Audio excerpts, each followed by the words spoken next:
BRS working president KTR మీడియాతో మాట్లాడుతున్నారు. Live లో చూద్దాం. పనికి మాలిన స్టోరీలతో 2 ఏళ్ళు టైంపాస్ చేస్తూ ఉన్నాడు.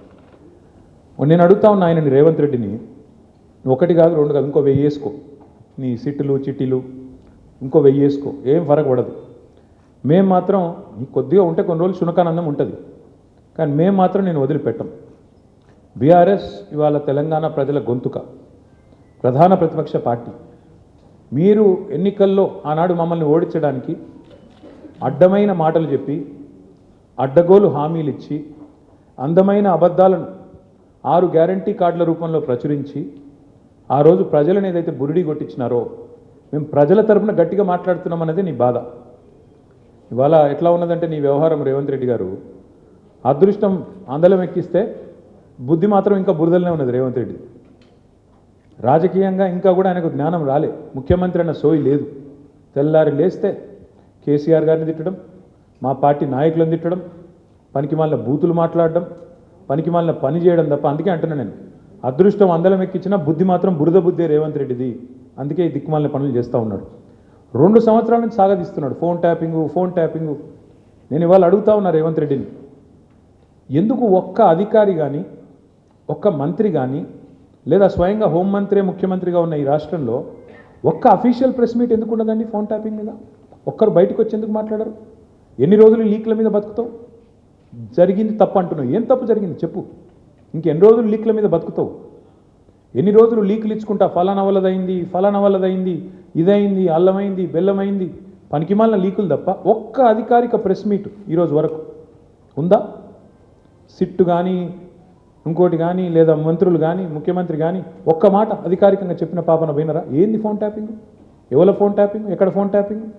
ఏం జరిగింది? రాజకీయ వేధింపులకు ఇంకా విచిత్రం ఏంటంటే, హరీష్ రావు గారి మీద కుట్ర, ఎవరో ఒక ఆయన సిద్దిపేటలో ఆయన మీద రాజకీయ ప్రత్యర్థిగా ఉన్న ఆయనతోని కేసు పెట్టించారు. పెట్టిస్తే హరీష్ రావు గారు న్యాయస్థానాన్ని ఆశ్రయించినారు, హైకోర్టు పోయినారు. హైకోర్టు కొట్టేసింది.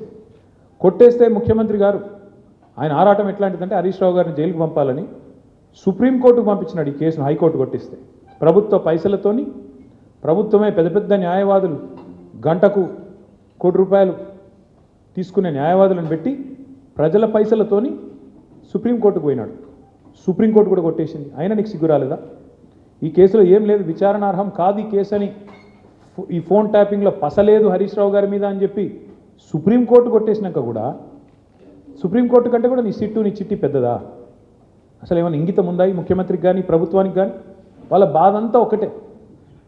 నిన్న ఉదయం హరీష్ రావు గారు డీటెయిల్డ్గా ప్రెస్ మీట్ పెట్టి రేవంత్ రెడ్డి బావమరిది కుంభకోణం బయటపెట్టిండు. రేవంత్ రెడ్డి బావమరిది బయట పెట్టే వరకు వెంటనే సాయంత్రం వరకు హరీష్ రావు గారికి నోటీసు. ఇది వాస్తవం, ఏం లేదు ఇంతకంటే.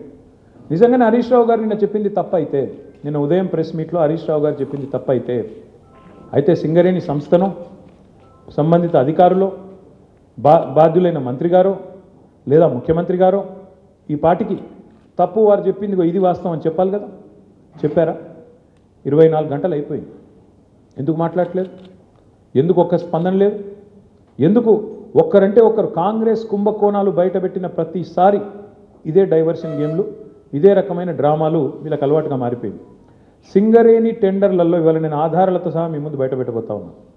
స్పష్టంగా రేవంత్ రెడ్డి గారి బావమరిది కోసం ఆయనని కింగ్ పిన్గా చేసి, సృజన్ రెడ్డి అనే వ్యక్తిని కింగ్ పిన్గా చేసి, ఆయన చుట్టూ ఇవాళ మొత్తం ఆ టెండర్లన్నీ రిగ్గింగ్ చేసి మొత్తానికి 9 టెండర్లు ఇప్పటికే పూర్తి చేసినారు.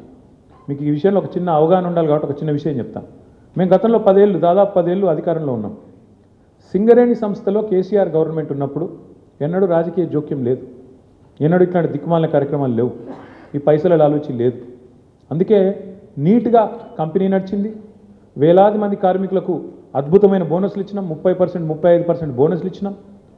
సంస్థ బాగు కోసం ఆలోచించినాము, సంస్థను లాభాల్లోకి తీసుకొని పోయే ప్రయత్నం చేసినాం. వేల మంది కార్మికుల వాళ్ళని సంరక్షించడం, వాళ్ళకి ఇచ్చిన వాగ్దానాలు నెరవేర్చడమే లక్ష్యంగా మేము పనిచేసినాం. అందుకే ఆ రోజు సింగరేణి సంస్థలో ఏదైనా టెండర్ పిలిస్తే ఎస్టిమేటెడ్ వాల్యూ కంటే మైనస్లో పోయేది టెండర్.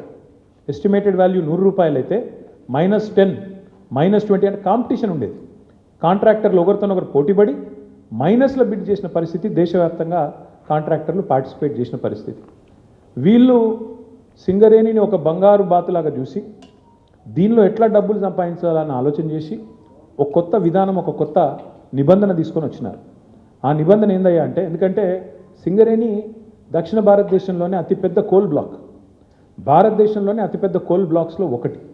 అందుకే ఏం చేసినారు వీళ్ళు, చాలా ఆలోచన చేసి ఈ సృజన్ రెడ్డి అనేవాడు, ఆయనతో పాటు అక్కడ సింగరేణి సంబంధించిన అధికారులు, మరి భట్టి గారికి తెలిసి జరిగిందా తెలియక జరిగిందా, ముఖ్యమంత్రి గారి కనుసన్నలో జరిగిందా నాకు తెలియదు, కానీ ఈ సృజన్ రెడ్డి అనే వ్యక్తి మొత్తానికి ఒక కండిషన్ పెట్టించినాడు. ఏమని?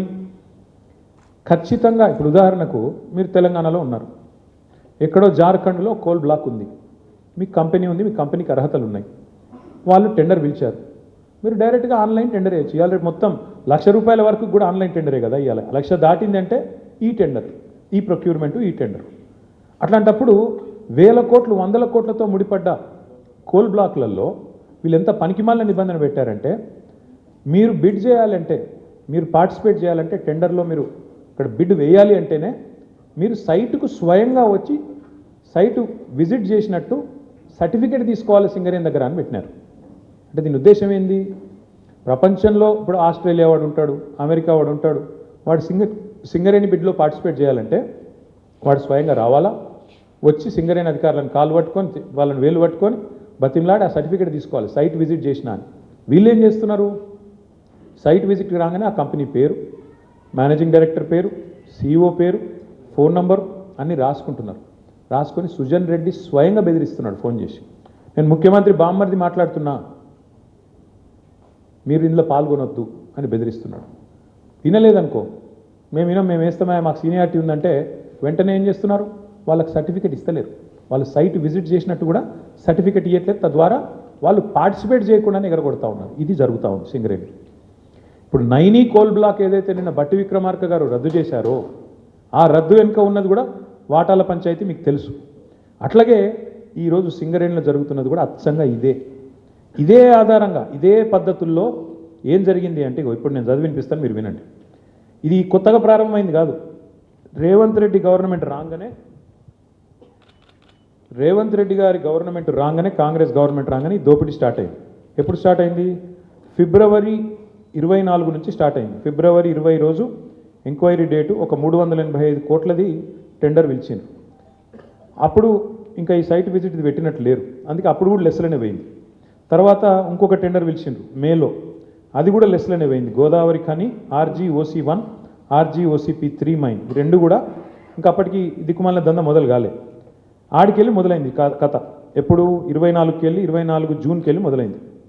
ఫస్ట్ టెండర్ ఎప్పుడు స్టార్ట్ అయిందంటే, విక్రమ్ రెడ్డి అన్నట్టు ఆయన కాంట్రాక్టరు, తర్వాత సృజన్ రెడ్డి, దీక్షిత్ రావు, జి వెంకటేశ్వర్ రెడ్డి, తర్వాత CH సుశాంత్, సుధీర్ హీరాలాల్ ధోలు, వీళ్ళందరూ కలిసి రింగ్ అయ్యి మొత్తానికి ఇప్పటికీ 7 టెండర్లు అన్నీ కూడా ఎక్సెస్ బేసిస్లో ఇదే సైట్ విజిట్ సర్టిఫికేషన్ అనే అడ్డమైన నిబంధన పట్టుకొని, అంటే కాంట్రాక్టర్ సైట్కు రావాలి, వస్తేనే సింగరేణి సర్టిఫికేట్ ఇస్తుంది. తప్పన కాంట్రాక్టర్ నేను బిడ్ వేస్తా అంటే సర్టిఫికేట్ ఇయ్యదు. సృజన్ రెడ్డి ఫోన్కు ఆయన బెదిరింపులకు లొంగకపోతే వినకుండా ఎక్సెస్ ఇప్పటికీ గతంలో -10, -22లో పోయిన టెండర్లు ఇవాళ డైరెక్ట్గా సృజన్ రెడ్డి కంపెనీకి 207 కోట్ల కాంట్రాక్టు +12%కి వచ్చింది. శోధా కన్స్ట్రక్షన్స్ అనే కంపెనీ సృజన్ రెడ్డిది, అలా భార్య పేరు ఉంటుంది అందులో. ఇది వాస్తవమా కాదా దయచేసి మీరు తెలుసుకోండి, కాపీ కూడా మీ అందరికీ ఇస్తాను, మీరు కూడా తెలుసుకోవచ్చు. అట్లాగే వీళ్ళందరూ ఇప్పుడు GVR, CH సుశాంత్, దీక్షిత్, అంతా ఒక రింగు ముఠా ఇది. ఈ ముఠాకి నాయకుడు సృజన్ రెడ్డి, రేవంత్ రెడ్డి బావమరి, వీళ్ళందరూ కలిసి వేసిన రింగు టెండర్లు. ఇది నిన్న హరీష్ రావు గారు బయట పెట్టింది. ఏమన్నాడు హరీష్ రావు గారు నిన్న? 9 ఒక్కటే రద్దు చేస్తే సరిపోదు బట్టి గారు, మరి నీకు తెలియకుండా జరుగుతున్నాయి ఇవన్నీ, ఇవి కూడా రద్దు చేస్తావా లేదా అన్నాడు. దాంతోనేంది ప్రభుత్వం లిక్కిపడ్డది. ఓహో, మా దొంగతనం బయటపడుతుంది కాబట్టి ఏం చేయాలి? హరీష్ రావుకు నోటీసు, నేను సాయంత్రం నోటీసు, పొద్దున ఎంక్వైరీ. ఇది మొదటిసారి కాదు, 1000 కోట్లకు పైగా సివిల్ సప్లై స్కామ్ జరిగిందని బయట పెట్టంగానే అప్పుడు ఇట్లనే డైవర్షన్. మూసీ 1,50,000 కోట్ల కుంభకోణం బయట పెట్టంగానే అప్పుడు ఇట్లే డైవర్షన్.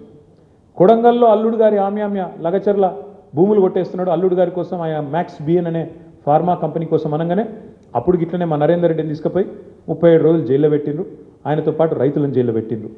తర్వాత విద్యుత్ కుంభకోణం, కాళేశ్వరం కమిషను, ఫోన్ ట్యాపింగు, గొర్రెల సాము, ఫార్ములా ఈ, మన్ను మశానం అని ఫోన్ ట్యాప్, మొత్తానికి 2 years టైంపాస్ వ్యవహారం తప్ప ఒక్కటంటే ఒక్కటి ఈరోజు వరకు రుజువు చేసింది లేదు, పీకింది లేదు. అయినా ఇంకోటి వీళ్ళు మర్చిపోతున్నారు. హరీష్ రావు గారు అంటే ఎవరు? హరీష్ రావు గారు మీ మొత్తం క్యాబినెట్నే అసెంబ్లీలోనే ఫుట్బాల్ ఆడుకున్నాడు కదా. మీకు సబ్జెక్ట్ రాదు, మీకు తెలియదు, పీకది. ఆయనతోనే అసెంబ్లీలోనే అందరి ముంగట్నే తిట్లు పడ్డారు మీరు. 8 మంది మంత్రులు దెబ్బలు పడ్డారు మీరు. అట్లాంటి ఆయన నీయాలన్నట 5-6 పోలీసు అధికారుల మీద కూర్చోబెడితే ఏం ఫరక పడుతుంది? మీ మంత్రులనే ఫుట్బాల్ ఆడిండు, ఈ పోలీసు అధికారులు ఎంత అంటే నాకు అర్థం కాదు. చేయని తప్పుకు ఏదో పనికి మళ్ళీ కేసు పెట్టి ఇబ్బంది పెడతాం అనుకుంటే భయపడతామా? ఎవరు భయపడతారు? ఎందుకు భయపడతాము? అయినా సాక్షాత్తు సుప్రీంకోర్టు చెప్పింది కదా, ఫోన్ ట్యాపింగ్ కేసులో పసలేదు, ఏదో పనికి మాలిన కేసును కొట్టేస్తే సిగ్గులేదా రేవంత్ రెడ్డి? బుద్ధి జ్ఞానం ఉందా అసలు నీకు? ఇట్లా చేయొచ్చునా? ప్రభుత్వం నడపవయ్యా అంటే నీకు ఏమి చెప్పొచ్చినావు అధికారులకు? నువ్వు 6 గ్యారంటీలు అంటివి, తులం బంగారం ఇస్తా అంటివి, 4,000 పెన్షన్లు ఇస్తా అంటివి, మహిళలకు 2,500 అంటివి, 26 నెలలు అయిపోయాయి. అది చెప్పే ముఖం లేదు, అది చెప్పే తెలివి లేదు. అందుకే కవర్ ఏం చేయాలి? ఇట్లనే మీడియాను మేనేజ్ చేసుకోవాలి, మీడియా వాళ్ళ ఇళ్ళకు న్యూ ఇయర్స్కు కాలు మొక్కాలి, వాళ్ళను ప్రసన్నం చేసుకోవాలి, అడ్డమైన రాతలు వాళ్ళతో రాయించుకోవాలి. ఇది నీ చిల్లర బుద్ధి, ఇది నీ లేకి బుద్ధి, ఇది రేవంత్ రెడ్డి యొక్క చిల్లర వ్యవహారం. వీళ్ళకు రాజ్యాంగం మీదనే కాదు, స్పీకర్ గారిని చూసినాం మనం, రాజ్యాంగం మీదనే కాదు, వీళ్ళకు సుప్రీంకోర్టు మీద కూడా గౌరవం లేదు సన్నాసులకు. ఇది వాస్తవం. అందుకే ఇవాళ సుప్రీంకోర్టు ఫోన్ ట్యాపింగ్ జరగలేదురా అని చెప్తే కొట్టేస్తే హరీష్ రావు గారి మీద కేసు, అయినా నోటీసులు ఇచ్చినారంటే వీళ్ళకి ఎంత తెలివి ఉంది, వీళ్ళు ఎంత తెలివైన వాళ్ళు దీంతోనే చెప్పొచ్చు. ఇంకొక మాట కూడా నేను చెప్తా ఉన్నా ఇవాళ రేవంత్ రెడ్డికి, ఇంకో 1000 సీట్లు వేసుకో, ఏం చేసుకుంటావో చేసుకో, మా నాయకులందరికీ నోటీసులు ఇచ్చుకో, ఏమన్నా చేసుకో, భయపడవు. బీఆర్ఎస్ తెలంగాణ ప్రజల గుండె చప్పుడు, తెలంగాణ ప్రజల గొంతు బీఆర్ఎస్, తెలంగాణ ప్రజల బలం, గలం, తెలంగాణ దళం, కేసీఆర్ బృందం బీఆర్ఎస్. మేము ఎవ్వరికి భయపడం, బరాబర్ కొట్లాడతాం. నీ కాంగ్రెస్ పార్టీని, నీ ప్రభుత్వాన్ని అంతు చూసేదాకా ప్రజల తరపున నిలదీస్తూనే ఉంటాం. నువ్వు ఎన్ని విచారణలనే చేసుకో, ఎన్ని రకాలుగా మా వాళ్ళని వేధిస్తున్నావు ఈ వేదిక మీద కూర్చున్న వాళ్ళందరికీ తెలుసు. అందరికీ ఏదో రకంగా వేధింపులు, రకరకాలుగా చిల్లర పనులు చేస్తూనే ఉన్నారు. ఇంకా ఇప్పుడు ఈ అందానికి ఇప్పుడే చూసిన ఇక్కడికి వచ్చేటప్పుడు కేసీఆర్ గారికి నోటీస్ ఇస్తారట. ఏది? ఈ లొటపీస్ కేసులో ఇచ్చుకో, ఏం చేసుకుంటావో చేసుకో, ఏం భయపడం. ఏం చేసుకుంటావో, ఎన్ని అడ్డమైన స్టోరీలు నడిపించుకుంటావో, ఎన్ని కథనాలు వడ్డించి వారుస్తావో వార్చు, ఏం భయపడం. అన్నీ ఎదుర్కొంటాం. దేశంలో ఇంకా న్యాయం, ధర్మం ఉంది, న్యాయస్థానాలు ఉన్నాయి, వాటి మీద మాకు గౌరవం ఉంది.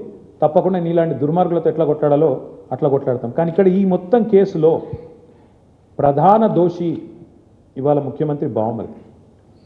మొత్తం ఈ కోల్ కుంభకోణంలో, సింగరేణి కుంభకోణంలో ప్రధాన ముద్దాయి సింగరేణిలో ఇవాళ మొత్తం king pin, ring master Srujan Reddy అని ముఖ్యమంత్రి బావమరిది. ఇదివరకు అమృత్ స్కామ్లో కూడా ఈ ముద్దాయే భాగస్వామి, ఇప్పుడు కూడా ఈ సింగరేణిలో కూడా ఆయనే ఉన్నాడు. నేను సూటిగా కిషన్ రెడ్డి గారిని, భారతీయ జనతా పార్టీని అడుగుతా ఉన్నాను, మీకు నిజంగానే ఈ పాపంలో, ఈ దొంగతనంలో మీకు వాటా లేకపోతే, ఈ దొంగతనంలో మీరు భాగస్వాములు కాకపోతే మీరెందుకు స్పందిస్తలేరు? సింగరేణి అంటేనే ప్రభుత్వ రంగ సంస్థ, 51% రాష్ట్ర ప్రభుత్వానిది, 49% కేంద్ర ప్రభుత్వానికి వాటా. మరి మీకు ఇలా వాటా లేదా? మీరు ఏ రకంగా ఇట్లా ఓపెన్గా మొత్తం భారతదేశంలో ఎక్కడన్నా ఎక్సెస్ టెండర్లు అవుతున్నాయండి? కోల్ బ్లాక్స్లో ఎక్కడన్నా, కోల్ ఇండియా ఆధ్వర్యంలో జరుగుతున్న ఎక్కడన్నా టెండర్లలో 7%, 12% ఎక్సెస్ పోతున్నాయా?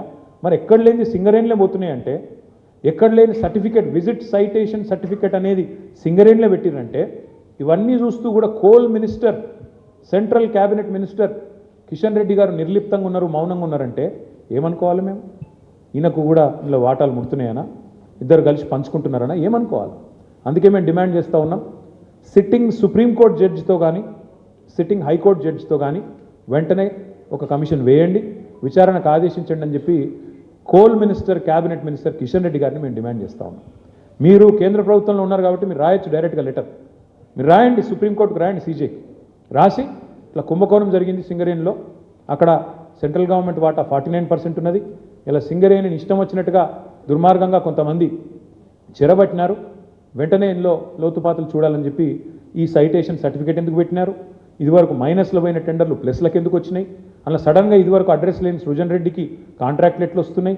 ఇవన్నీ బయటపడాలంటే దొంగలు దొరకాలంటే సిట్టింగ్ జడ్జితో, సుప్రీంకోర్టు సిట్టింగ్ జడ్జితో న్యాయ విచారణ జరగాలి అని మేము డిమాండ్ చేస్తూ ఉన్నాం మా పార్టీ తరఫున. అట్లాగే ఇవాళ రాష్ట్రంలో పరిస్థితులు నాకంటే బాగా మీకు తెలుసు. ఏ ఒక్క వర్గం కూడా పేపర్ తీస్తే ఏ ఒక్క వర్గం కూడా సంతోషంగా లేదు. ఎక్కడ వల్ల అక్కడ రైతులు రైతు బంధు కోసం ఎదురు చూస్తూ ఉన్నారు. సంక్రాంతి పోయింది, నాట్లేసే టైం అయిపోయింది. ఇవాళ ఎన్నికలు లేవు కదా పంచాయతీలలో, అందుకే రైతు బంధు లేదు. ఇవాళ మళ్ళీ చీరలు వచ్చే కార్యక్రమం స్టార్ట్ చేసారట పట్టణాలలో. అంటే ఓట్లు తప్ప, రాజకీయ యావ తప్ప నీకు వేరే ఏది కూడా పట్టి లేదు. నేను ఇంకోటి అడుగుతున్నా, మేము 1000 సీట్లు ఎదుర్కొంటాం. 1000 ఎన్ని వేస్తావో 1000. కానీ నేను రేవంత్ రెడ్డిని నేను అడుగుతున్నా, మరి మీ సంగతి ఏంది? మీ దండుపాలెం ముఠా, మీ అలీబాబా అరడజన్ దొంగల సంగతి ఏంది? మీ రెవెన్యూ మినిస్టర్ పొంగులేటి శ్రీనివాసరెడ్డి, ఆయన కొడుకు, రెవెన్యూ మినిస్టర్ కొడుకు 100 మంది గుండగాలను వేసుకొని ప్రైవేటు వ్యక్తుల భూమిలో జొరబడుతున్నాడు. దాని మీద ఏ సిట్టు? దాని మీద ఉండదా విచారణ? అంటే ఇష్టం వచ్చినట్టు రెవెన్యూ మంత్రి కొడుకు పోయి భూములు కొల్లగొడుతుంటే, ప్రైవేట్ వ్యక్తుల భూముల్లోకి పోయి బౌన్సర్లతో పోయి దాడులు చేస్తుంటే సిట్టులు పిట్టులు ఎడదచ్చినాయి. ఎందుకే యవు? అట్లాగే అడుగుతున్నా నేను, మీ మీ సన్నిహిత అనుచరుడు రోహిన్ రెడ్డి పారిశ్రామికవేత్త తలకు తుపాకీ పెట్టిండు అని నేను చెప్పుడు కాదు, మీరు చెప్పుడు కాదు, మీడియా చెప్పుడు కాదు, మంత్రి గారి కుమార్తె చెప్పింది. మీ క్యాబినెట్లో ఉన్న మంత్రి గారి కుమార్తె చెప్పింది. మరి దాని మీద ఏవా సిట్టు? మంత్రి గారి ఓఎస్డీ తప్పు చేసిండా? తుపాకీ ఎవడు తలకు పెట్టిండు? మంత్రి గారు ఓఎస్డీ పెట్టిండా, లేకపోతే సీఎం బ్రదర్ లాంటి రోహిన్ రెడ్డి పెట్టిండా? దాని మీద ఉండదా సిట్టు? అట్లాగే నిన్నగాక మొన్న ఏఐసిసి సెక్రటరీ 8 కోట్ల రూపాయలు ఇవ్వాలి, ఇవ్వకపోతే నీ కాంట్రాక్ట్ ఆపేస్తా అని చెప్పి కాంట్రాక్టర్ను బెదిరిస్తే ఆయన పోయి పోలీస్ స్టేషన్లో కంప్లైంట్ ఇచ్చిండు. బ్రహ్మరాంబిక అనేది ఉంది ఏజెన్సీ, అలంపూర్ బ్రహ్మరా. మరి దాని మీద ఉండదా సిట్టు? దాని మీద వస్తలేదా నీ చేయులు? అట్లాగే నీ బామ్మర్ది మీద వేస్తావా సిట్టు? అంటే ఇక సిట్టులు పిట్టులు ఈ డ్రామాలు ఓన్లీ బీఆర్ఎస్ను టార్గెట్ చేసుకుంటేనే వేయాలి. బీజేపీని ముట్టవు, మీ కాంగ్రెస్ వాళ్ళను అసలు ఇన్ని కుంభకోణాలు డైరెక్ట్గా బహిరంగంగా బద్దలవుతుంటే దాని మీద సిట్లు ఉండవా? అంతెందుకు నేను ఇంకోటి అడుగుతున్నా, మరి ఒక మీడియా సంస్థ ఏదో కథనం వేస్తే దాని మీద సిట్టేసి 3 జర్నలిస్ట్ని అరెస్ట్ చేసినావు కదా, మరి ఇంకో మీడియా సంస్థ చెప్తున్నది సేమ్ మాట చెప్పింది. ఇంకో మీడియా సంస్థ అయితే ఇంకా దారుణంగా మాట్లాడింది. బట్టి విక్రమార్కనే ఇలా పాత్ర పోషించిండు, ఆయననే మొత్తం టెండర్లు రిగ్ చేసిండు నైనిలా అని ఓపెన్గా ఒక మీడియా సంస్థ రాసింది. మరి వాళ్ళ మీద ఎందుకు ఉండదు యాక్షన్? వాళ్ళ మీద ఉండదా సిట్టు? అంటే పగబడితే కూడా ఓన్లీ తెలంగాణ జర్నలిస్టులను పగబట్టాలా? ఓ 2 బీసీ బిడ్డలు, ఒక ఎస్సీ బిడ్డ, 3 జర్నలిస్టులు, వాళ్ళని మాత్రం లోపలేయాలా? యాజమాన్యాలను ముట్టవు, నీకు ఆ ధైర్యం లేదు. వాళ్ళని మాత్రం ఎవరైతే అసలు దొంగలు ఉన్నారో వాళ్ళని ముట్టుకునే ధైర్యం లేదు నీకు. ఇవన్నీ ప్రజలు చూస్తలేరు అనుకుంటున్నావా? నేను ఒకటే అంటా ఉన్నా, నువ్వు ఏమన్నా చేసుకో రేవంత్ రెడ్డి, ఒకటి మాత్రం పక్క, నిన్ను మాత్రం వదిలిపెట్టం. ఇవాళ నేను అధికారులకు కూడా చెప్తా ఉన్నా, ఈ ఫోన్ ట్యాపింగ్లు వీటి మీద జరుగుతున్న ధారావాహికంగా జరుగుతున్న డ్రామాలు, ఇందులో భాగస్వాములు అయితే అధికారులకు కూడా నేను చెప్తా ఉన్నా, ప్రతిరోజు ఒక్కరిదే ఉండదు.